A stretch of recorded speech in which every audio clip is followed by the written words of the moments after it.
Um, I'm very glad to see all participants in this online webinar. It's really to have so many representatives from different countries. So I would like to introduce ourselves. We will going to discuss today digital life and importance of cybersecurity awareness. And our speakers today will be Mr. Vusal Salmanli and me. My name is Khayala Mammadova, and one minute. I worked in various international organizations and deal with various digital transformation and economic and technical analysis of projects, and conduct some business management, strategy formulation, entrepreneurship development consultancy, and particularly collaborate with various international organizations and local organizations and state government authorities as well. Also, I participated in various training programs abroad, and within AIESEC, I did so many career achievements within AIESEC itself. I'm co-founder of AIESEC in Azerbaijan. I was MCP of AIESEC in Azerbaijan. Later, I joined to Central Eastern European Regional Network as a project task forcer. Later, I did some internship in Belgium and also applied for extension manager of AIESEC Belgium. Within AIESEC, my experience cover all these activities. I would like to give floor to Vusal. By the way, Vusal is also was part of our AIESEC MC team in 2007-2008, and now he's one of the well-known alumni in IT field. I would like to give floor to him. Please introduce yourself, Vusal. Thank you, Khayala. Greetings to everyone. Thanks for arranging time and joining to this session. Very glad to see everyone here. A brief introduction about myself. I am the founder and CEO of DevScope cybersecurity company. We are providing services locally and globally to well-known companies and governmental organizations. I am working in, I'm in IT field more than 12 years, but for the last 7-8 years, I mainly focused to the information security and cybersecurity field. I am the gold member of International AIESEC organization, and also I am a co-founder of the INSECO information security organization as well.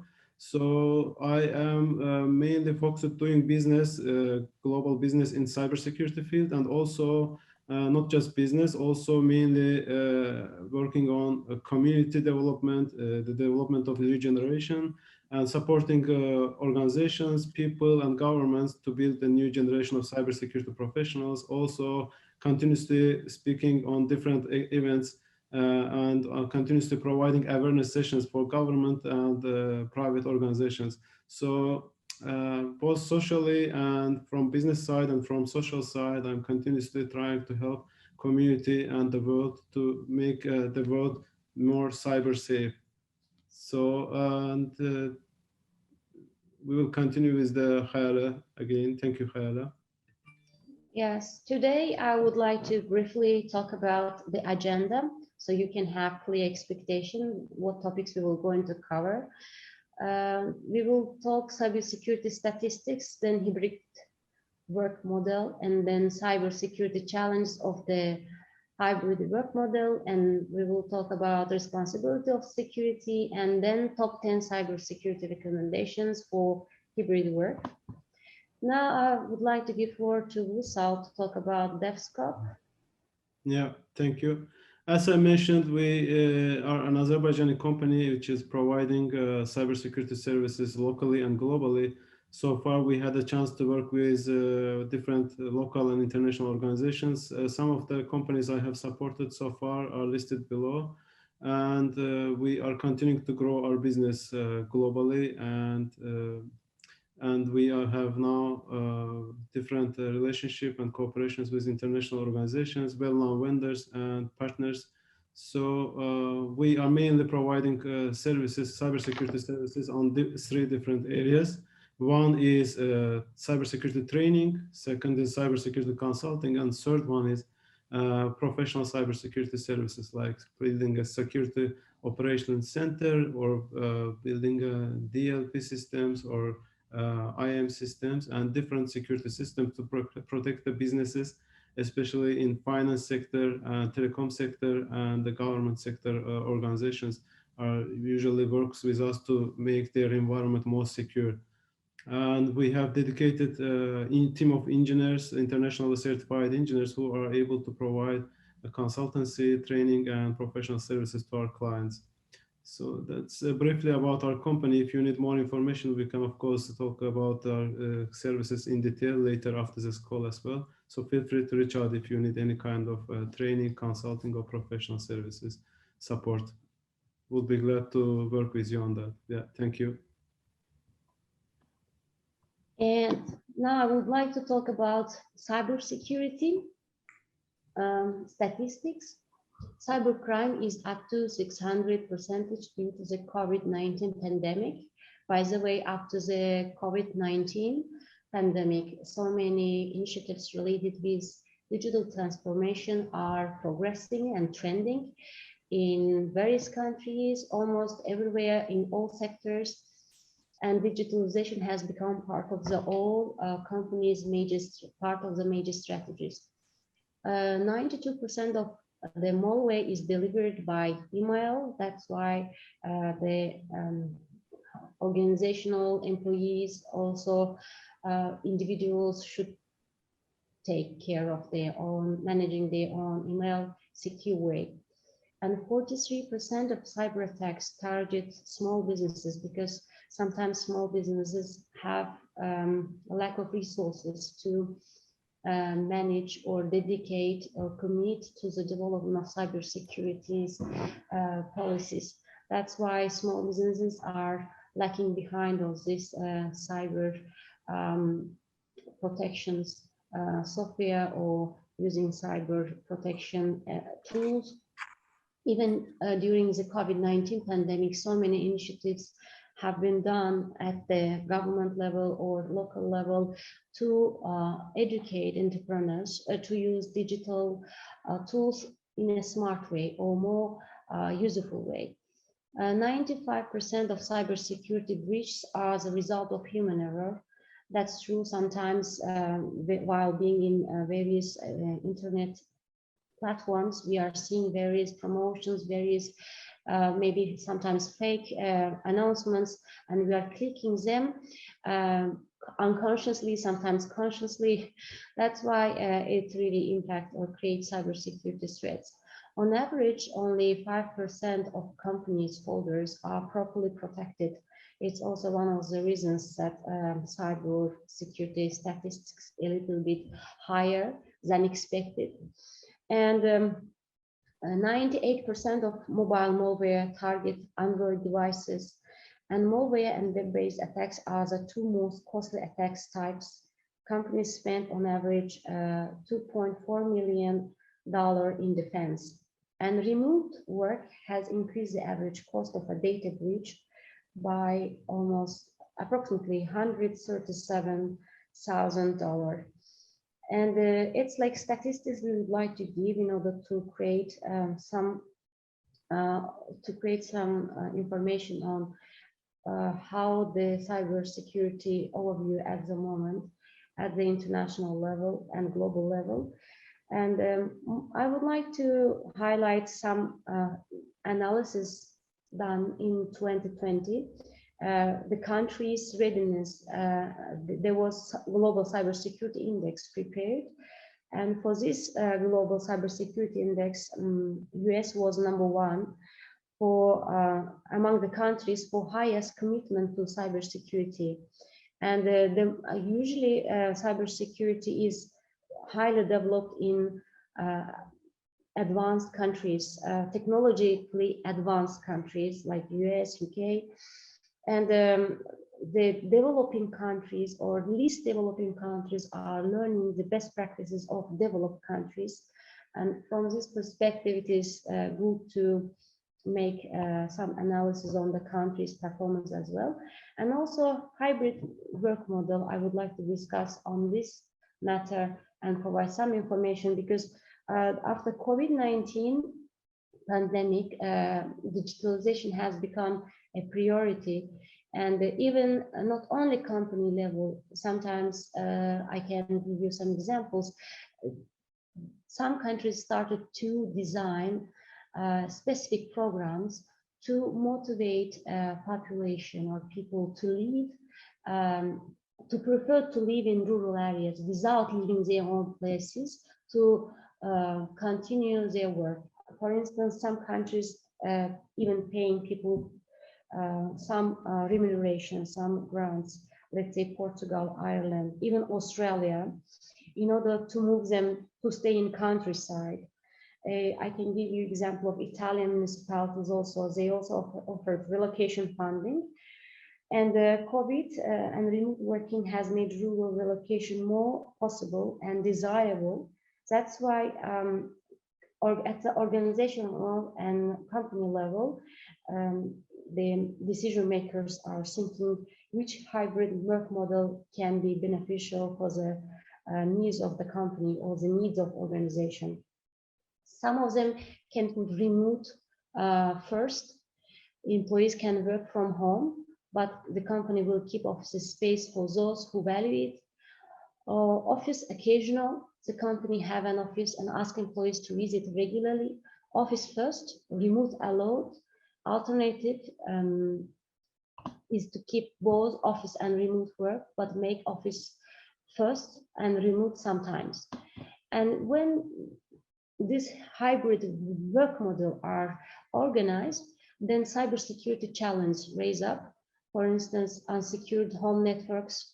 Sometimes you share some password or some specific sensitive information with your neighbors, or they have some access to some networks that is considered unsecured. Or second, stolen or lost work devices. Sometimes we are so much addicted to our mobile phones. Sometimes we are saving our passwords in our devices. And when these mobile phones are lost, and easily third parties can access the private information or sensitive information. Targeted phishing attacks, this is usually done by various attempts by hackers, usually via email, to obtain sensitive information from targeted individuals. And another one can be poor patching. Maybe it is specific terminology. I would like to give some information about patch. Patch is a set of changes to a computer program, or it is supporting data designed to update or fix or improve it. Sometimes bad patch, meaning that it means that patch cause system downtime or problems with other applications or your systems. Another risk can be cyber risk can be related to expansion of shadow IT. When you are doing some extra curricular activity related or outsourcing your activities to other third parties, such type of flow of the data loss can happen. Now I would like to discuss security risks that come from mainly three dimensions. One is technical risk, and this technology has spawned numerous security risks such as phishing, social engineering, and pretexting. And technology is a subset of operational risk, and any risk to information technology or data or applications that negatively impact business operations can consider it technical risk. And compliance and data privacy risk, sometimes we are, let's say, sharing sensitive information. It can be taken third parties, and there can be some data privacy breach, and it can create some risks related with sensitive business informations. And employee risks also considers those risks related with employees. For instance, delivering specifically encrypted information to third parties, or sometimes one employee can resign from one company and unconsciously can deliver some information to third parties, etc. Such type of things can happen. That's why it is needed to promote within organization specific culture on the protection of information. And the responsibility of security should be shared collectively. And cybersecurity is a shared responsibility, and each of us has a role to play. And it only takes a single infected computer to potentially infect thousands or perhaps millions of others if it is a big corporate organization. Everyone should take basic cybersecurity measures that can improve both individual and collective safety while doing some operations online via various internet platforms. And now I would like to give floor to Vusal to continue with top 10 cybersecurity recommendations. And if you will have questions, please, at the end, we will dedicate 15 minutes to discuss all your questions. So we will wait for your question at the end. Please, Vusal, you can move forward. Thank you, Khayala, for good information, sharing the details, sharing the statistics, the challenges, the source of risk, and the latest situation regarding the cybersecurity difficulties. So we got information about the challenges, the source of risk. Now we need to learn about what we need to do to protect ourselves, and not only ourselves, but also our organization and also our governments. So there are some basic things that we need to consider during our day-to-day activities, no matter it is a personal activity or a business activity. We need to consider there's a top 10 recommendations on our day-to-day activities. So this could seem like a small or basic things, but when we analyze the security incidents and when we review the statistics regarding the security incidents, we see that most of the time, all the big things or big incidents happen because of the small cyber security, because of the small issues like not being aware about the phishing or spam or other malicious activities. So all the time, we recommend companies to organize awareness sessions for their employees and also for their partners, and consider these top 10 security recommendations to stay safe and to continue their business and to protect their business from financial and reputational risks, also to continue their business successfully. So what are the top 10 security recommendations we always highlight? First one is using antivirus and internet security software at home, especially during the pandemic when most of the team members or employees work from home environment, when we observe that they don't have secure environment at home. And when we always recommend them to ensure they have an up-to-date antivirus program and their internet security software are on place. So a lot of zero-day attacks occur on nowadays, and people are stressed because of the pandemic situation and because they are stressed about their health situation, and sometimes they may not pay attention to their home safety and security. But one of the main points we recommend to pay attention is to secure your home network and ensure you have necessary protection softwares on place. Second one is about using public Wi-Fi networks. So most of the time we are working from home or from public places like coffee shops, or when we are traveling, we can join to the internet over the airport network or other public networks. But we need to consider that public networks are not safe. We should definitely try to avoid use of public network unless it is necessary.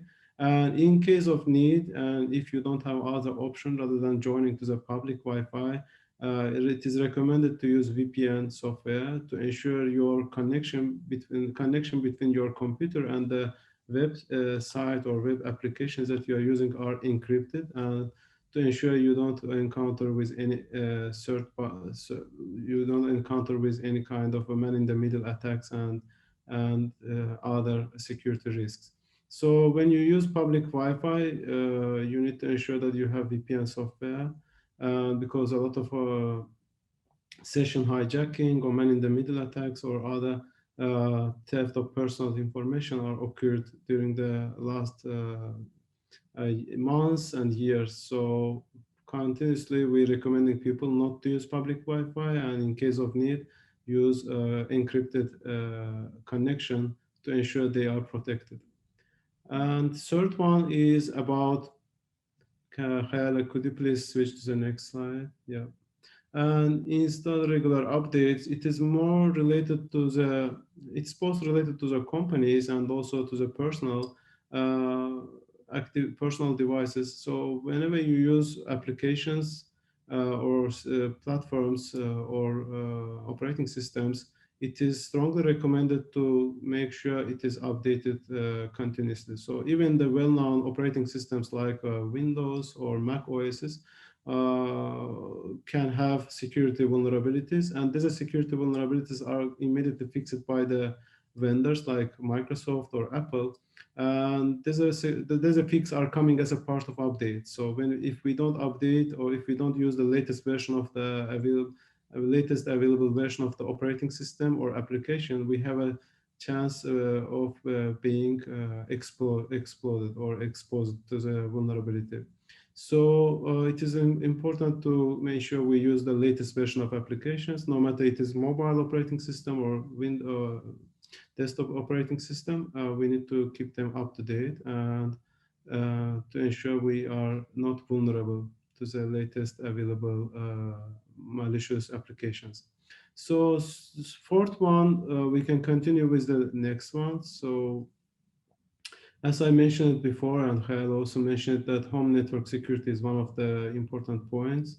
And there are simple steps everyone can check on their environment, and there are some simple configurations that everyone needs to ensure they have in place in their home network router or devices, such as encryption methodology or the some of hiding network SSID, like names from the outsiders. Also ensuring that the modem or router is placed in the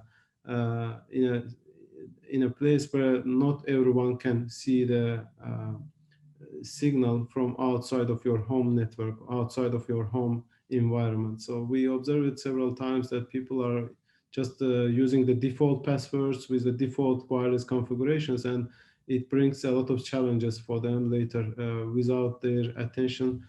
Some of the foreigners, like their neighbors or some outside people, some external people, easily can see their network on their computer, and they can use it for the bad purposes, and they can join to their Wi-Fi network, and then bring some difficulties for the person and for the organizations that that person works for.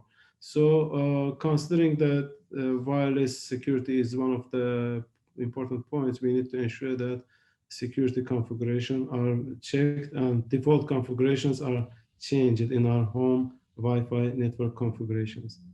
So some of the items, recommendations highlighted here, I will not go through one by one in detail, considering that we don't have a lot of time. We can talk about these steps for several hours, but considering that we have limited time, we are just going through quickly. But if you have any questions about the specific challenges or questions, you are always welcome to ask questions at the end of session, also after the session in case of need. So we will be able to help you to secure your home network if needed, or answer to any kind of questions you have related to these recommendations. So let's continue with the fifth one, please. Yeah, phishing. I believe you already encountered with some type of phishing emails on your day-to-day activities.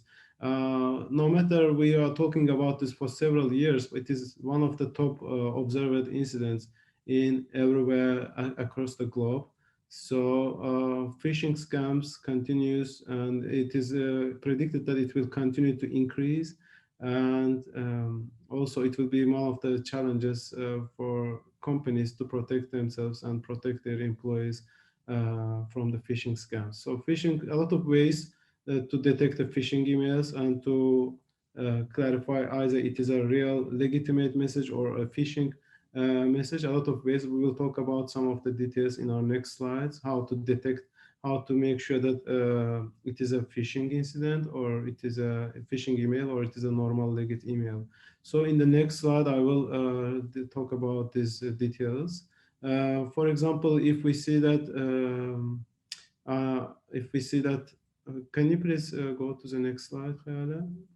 So one of the things I can share with you how, for example, if we pay attention to the subject of the email, or if we see that it is bringing some urgency to us, or it has some links inside which is malicious, we should definitely consider it as a malicious and phishing email.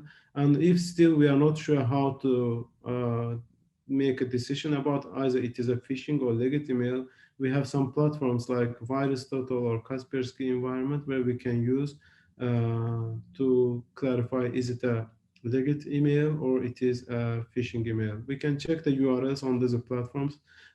Please move to the next slide, Khayala. And for example, VirusTotal and Kaspersky has good platform, a good option to check the malicious URLs, for example, to check the content, or maybe to check some files that attach to that email. So if you are still not sure how to make a decision, or if you don't have any support, IT support guys nearby, or if you don't know whom to ask, you can still go to these websites, put the necessary URLs or malicious files and other details, and check check the is it a malicious or it is a normal file, or if it is it a malicious URL or not. So in the next slides, you can see some screenshots about this platform. So when you put the URL to this platform, it will check across all the available antivirus platforms and provide you the status about the URL that you put into that site. It will tell you, is it a okay, it's a clean URL or clean file or not. And based on the output of this search, you can make decision either click to that or not. But always please double check before clicking the link, because after you click, it is already late. So we need to ensure that we are checking. We need to suspect this malicious activity from every received email. So because if we don't check on time, if we don't pre-check and clarify, it may be late and it may be dangerous for ourselves. Also, it may be dangerous for the company we are working for.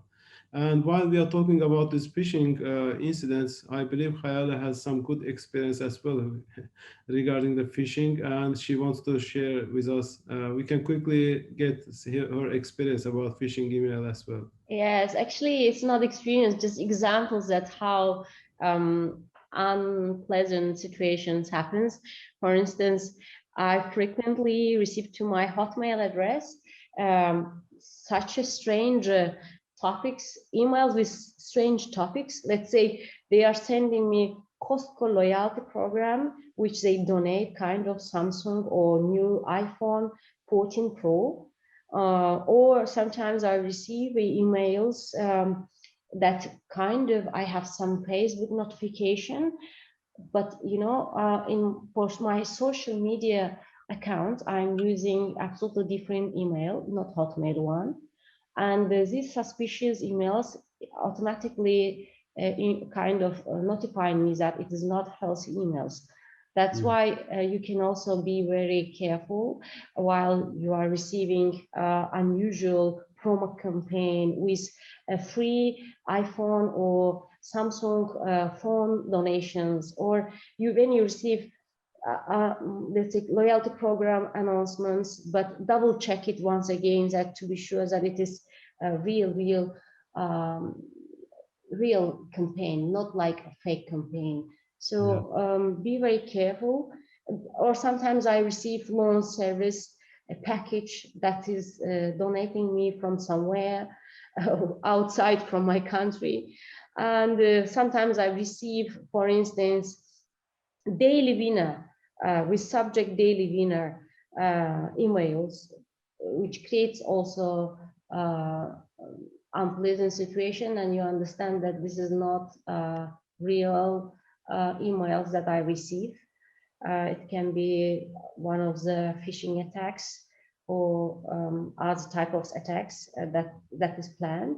So even without clicking all such type of emails, I am just deleting all them. And also I recommend you sometimes really and seriously take care of your personal informations, because our personal information can be part of social engineering, and it can be later create opportunities for how to say hackers to do unusual or unpleasant situations for us, let's say. Definitely. Thank you Yeah. for Welcome. sharing your some good examples and for sharing some recommendations. Really important. Of course, we all talk about this all the time, but still, when we review the incident statistics, we see that phishing is on the top, still on the top. So that's why always we need to be careful and pay attention to what we are reading, what we are clicking, and what we are sending. Okay, let's continue with the next slide. So we will continue with the next slide. It is 6th point is about implementation of policies. So if you have an organization or if you are part of any organization, you should always check or ask if you have the necessary policies in place. So some of the policies which are important during this pandemic and remote work period is work from home policy and remote access policy. So the companies should make sure that their policies are in place, and all the details are highlighted here in detail to ensure they are, this is some kind of administrative control which can help the organizations later when there is an incident, when there is when someone had an incident or someone hacked their environment or hacked the computer of their employees, they should always come back and check what was the original policy, what was the original administrative control they put in place, and what was not aligned with the policy, and how to overcome the situation in case of any incident or any issue in their environment. So having these policies will help the organizations to manage the situation, and also will help the organizations to ensure they are aligned with the requirements. It can be international requirement or a requirement from the standards or best practices or any kind of regulation. There's a policy should be in place, and there's a policy should be aligned with the requirements of the best practices and international standards to ensure they are well protected, and they ensure they are ready to handle the situation in case of any security incident. Without having these policies in place, the companies will have more difficulties during the incident, and they will not be able to manage the incident properly. Also, they will not be able to understand how they should apply these policies, apply the requirements of the best practices into their environment. So always from administrative control point of view, it is important to set up these policies and ensure everyone is aware about these policies, and ensure it is not just written and signed and kept in some place, it is also implemented successfully in the environment. So if the team members or employees are not aware about the applied policy, it is still not an effective approach. So we also always need to ensure that it is effectively and efficiently applied across the company. So everyone is aware about these policies. Also, everyone is performing their works according to these policy requirements. So these are important points. So we can continue with the 7th point. Yes. 1 minute. Yes. So when we are working from home or remotely, we think that we are the only people who can access to our computer, but considering that we can have some family members or friends or different people around us, they can also bring some difficulties for us or for our companies. So working from home provides difficult challenges, different challenges. One of them is the young children and other members of employees' families. So sometimes we see that children coming to the using their work computer, installing some applications or visiting some websites that is not recommended to visit, and it brings challenges for employee and also employees organization. So working at home doesn't mean you need to share all your devices or applications with other family members. We should protect our system and computer not only from the hackers, at the same time from our family members as well, because they can, without unintentionally, bring some difficulties for us. So to ensure we are protected and the organization are protected, we will need to protect our devices from other people, such as families, friends, and other people around us. And especially when we are working in public places or when we are working in an open office environment, we may not pay attention a lot, but a lot of people around, harmful people may be around, and they can do some shoulder surfing. They can look what you are typing, they can look what you are doing, and maybe they can even record your activities in your laptop without your knowledge, and then they can capture all your passwords and confidential information and use it for malicious purposes later. So we need to ensure that we are working in a place where not everyone can see our screen, our hands, our the time when we are typing all the things, including passwords and confidential information. So let's ensure there is not any malicious people around, and also let's ensure we are working in a way that not everyone can see and or interfere to our activities or use our laptops when we are working outside of office environment. Okay, that's about the seventh important point. And let's continue with the eighth one quickly. Passwords are still one of the challenges we observe when we review the used passwords in any environment. For example, when there was an engagement for one of the local companies, we run a scan and found out that most of the employees are using very simple passwords. And it is very easy. Day by day, the processing capacity of the computers and systems are very going up and up, and breaking the passwords becoming easy day by day. So initially, for example, a couple of years ago, we recommended to put at least 8-character password, but we now see that breaking the 8-character password takes very less time now. Within a seconds or within a minutes, we can break the 8-character passwords, no matter you use a big letter, small, and no matter what kind of password you use, including special signs and characters. If it is 8, it can be easily broken now. We recommend to use complex passwords. Of course, it is important.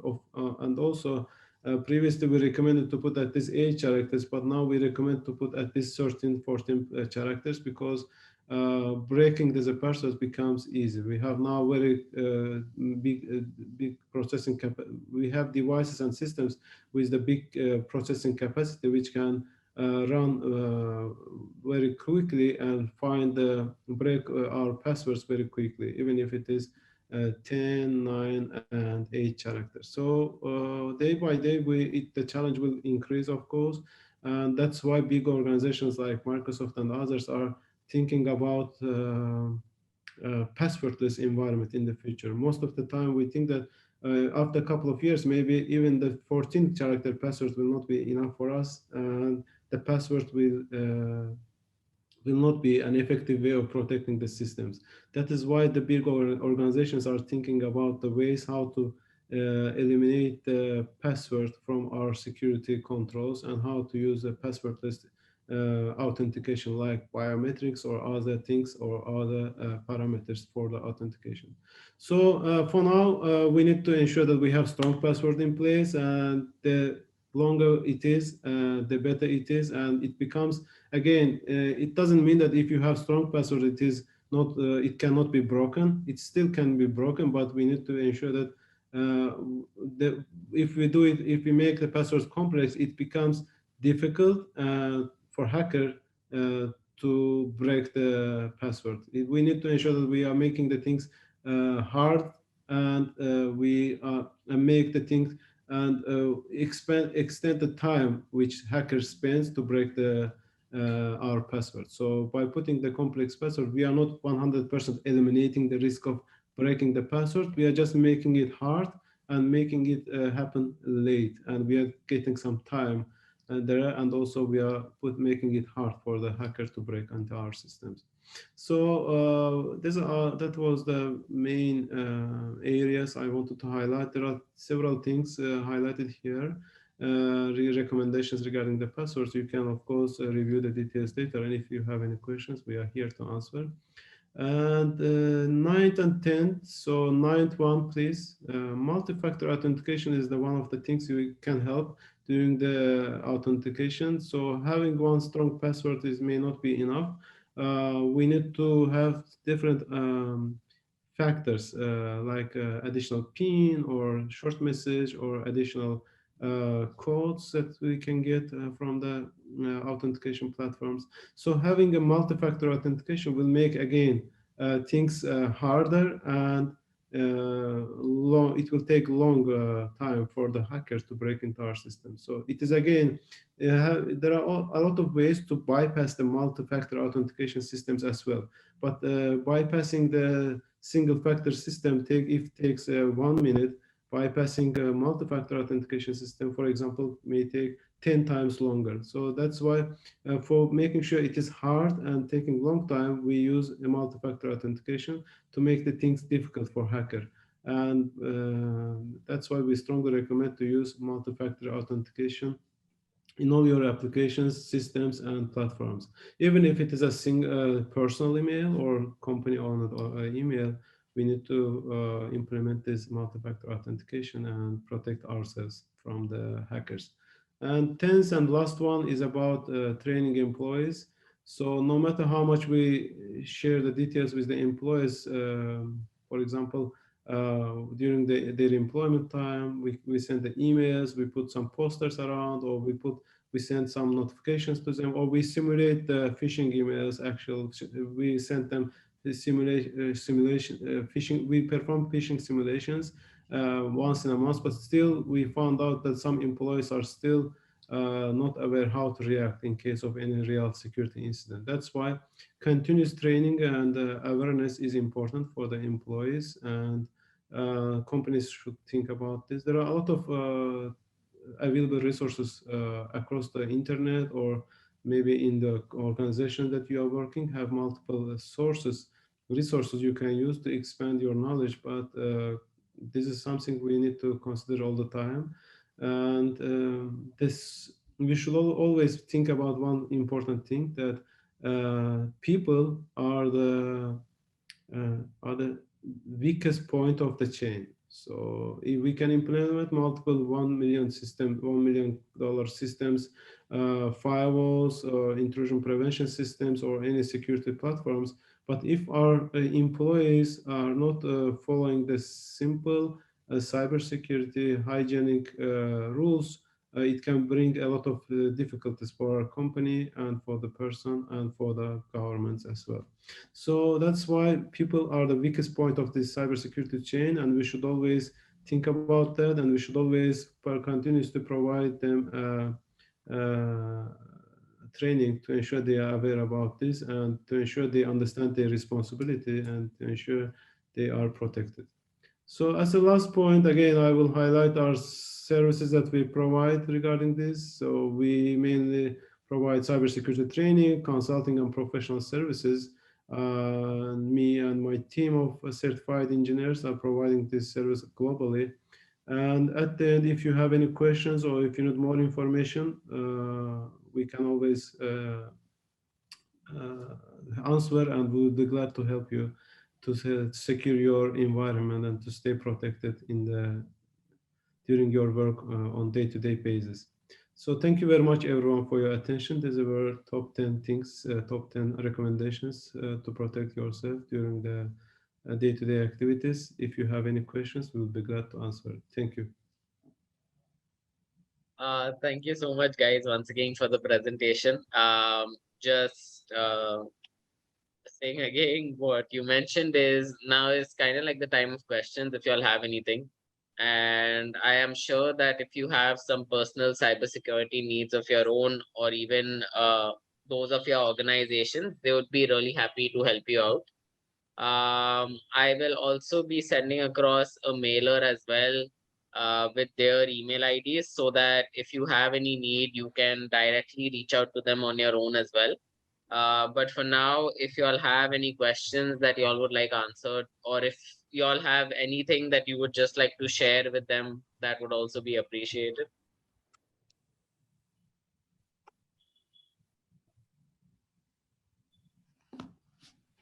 I think there's no question, I think, or I have a question. Joy would like to ask a question. Yes, Joy, please. Thanks, Khayala and Vusal, for the presentation. Is it true? That a lot of the spoofing, emails, the emails that are trying to get people to click on links or open attachments and that, is it true that they often have spelling mistakes as a way of attracting the more gullible? Mm-hmm. So the last part of your question, I didn't understand more. Like often they have spelling mistakes or grammar mistakes. Yeah. Is that about people who are smart enough would recognize that, but people who are gullible, Yeah, actually, yes, in the past it was such a trend, sending such type of email with mistakes. But now, while the awareness of people increase, okay, the professionalism, let's say advancing of the professionalism of hackers also is, growing. Let's say they are trying to be to use more different attractive tools or ways. From this perspective, even having a grammar mistake, it cannot be in the past it was such type of trend, but nowadays they are not, without making any grammar mistake, they can professionally use or indicate specific titles for subjects, email subjects, to attract, let's say, any email user. Vusal, if you would like to comment, just add something relevant. Yeah, but spoofed emails are still observing a lot of times, spoofing emails from different parties. And also, I believe Joe also was interested to, whenever you put some name, company name, by mistake, for example, you put some,